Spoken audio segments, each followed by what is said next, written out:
কলকাতা থেকে সবশেষ তথ্য জানবো সহকর্মী পরমাশিস ঘোষ রায়ের কাছ থেকে। দেশের উত্তর পূর্বাঞ্চলের রাজ্য মণিপুর কিন্তু এই মুহূর্তে উত্তপ্ত হয়ে পড়েছে।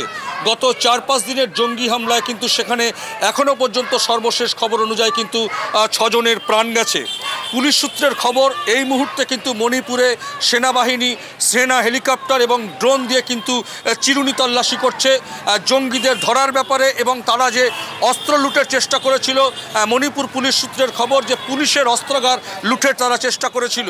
ইতিমধ্যেই কিন্তু পুলিশ উদ্ধার করতে পেরেছে রকেট, পিস্তল, বন্দুক, স্বল্প এবং দূরপাল্লার মর্টার, রকেট বোমা। জঙ্গিদের খোঁজে কিন্তু নামানো হয়েছে সেনা হেলিকপ্টারও।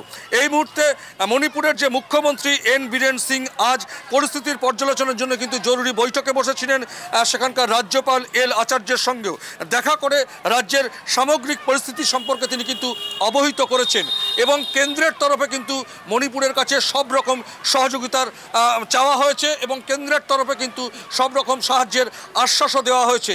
এই মুহূর্তে কিন্তু সেখানে জরুরি অবস্থা জারি করা হয়েছে, অর্থাৎ 1 জন থেকে 5 জনের বেশি রাস্তায় মানুষকে দেখলেই কিন্তু সেনা তাদেরকে আটক করবে।